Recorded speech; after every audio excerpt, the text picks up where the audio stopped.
غریبوں کے بچے روٹ کے بیٹھے ہوتے ہیں کہ اتنے پیسے دو گے تو ہم گھر سے جائیں گے. بچے تو بچے ہوتے ہیں اور تو کھیلنے کو چاند بھی مانگ لیتے ہیں.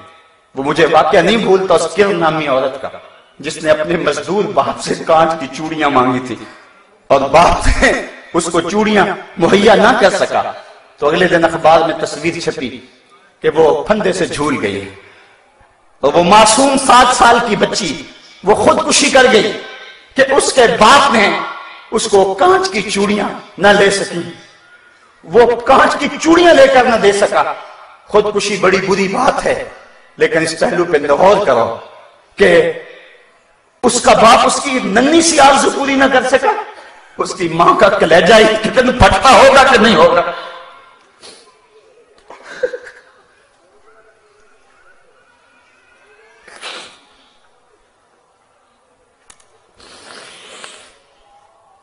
عالی نصب کوٹھیوں میں رہنے والوں غریبوں کی جھونپڑیوں کو بھی دیکھو. بڑی بڑی کاروں میں گھومنے والوں ان پیدل چلتے لوگوں کے دکھوں کو بھی سمجھو. اپنے گھروں میں گھی کے چراغ جلانے والوں ان لوگوں کو بھی دیکھو جو نان شبینہ کو ترستے ہیں. رات کو جن کے گھر میں چولہا روشن نہیں ہوتا. 7-8 سال قبل میں ایک دن بازار گیا. چھوٹی عید کا دن تھا. میرے ساتھ میرا بھائی بھی تھا. تو میں نے کہا کہ گھر جا رہے ہیں چلو کوئی چیز لے جائیں آج عید کا دن ہے. تو مچھلی بازار میں چلے گئے. تو میں نے وہاں ایک عجیب منظر دیکھا جو آج تک مجھے بھول نہیں سکا.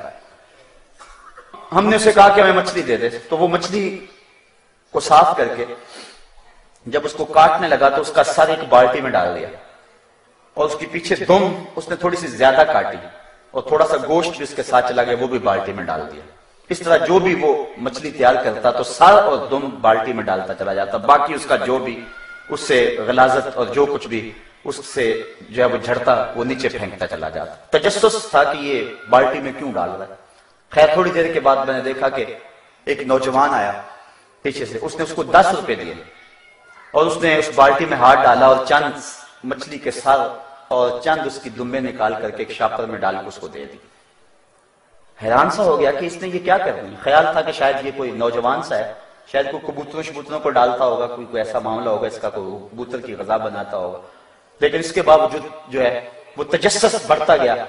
مجھ سے نہ رہا گیا. میں اس کے پیچھے چلا گیا. میں نے کہا کہ نوجوان اس کو کیا کرے گا. اس کی نظریں تھوڑی سی جھکیں اور مجھے کہنے لگا اس کا شوربہ بناؤں گا اور مچھلی کا مزہ مل جاتا ہے اس سے. صاحبوں میں عید کے دن کی بات سنا رہا ہوں اور اس ملک کی بات سنا رہا ہوں. جب اس ملک کے اندر لوگ ایسی زندگی عید کے دن بھی گزاریں گے تو پھر وہ پاک سرزمین شاد باد کا نعرہ تو نہیں لگائیں گے. وہ تو حکمرانوں کے گریبان نوچنے کو آئیں گے. وہ تو امیروں کے گھر دیکھ کے خوش نہیں ہوں گے. وہ تو کہیں گے ان محلات کو آگ لگ جائے جو ہم غریبوں کے لیے نان شبینہ بھی میسر نہیں ہے. یہ میں بات جو ہے وہ اپنے معاشرے کا دکھ آپ کے سامنے رکھ رہا ہوں. اللہ قیامت کے دن اتنی دیر تک کسی شخص کو اپنے سامنے سے ہٹنے نہیں دے گا جب تک یہ پوچھ نہیں لے گا کہ وفیما انفقہ یہ مال تو نے کہاں خرچ کیا ہے.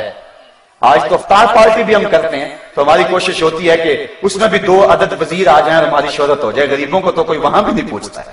ولیمہ ہوتا ہے تو اس وقت بھی ہم فہرست بناتے ہیں تو کہتے ہیں ان لوگوں کو بلائیں کہ جن کی وجہ سے ہمارے گھر کی زینت بنے اور کہیں فلاں فلاں لوگ آئے ہوئے ہیں. کبھی غریبوں کو بھی خیال کیا. سنو آمنہ کے لال کا فرمان شر الطعام طعام الولیمہ. بدترین کھانا ولیمے کا کھانا ہے جس میں غریبوں کو نہ بلایا جائے امیروں کو بلایا جائے.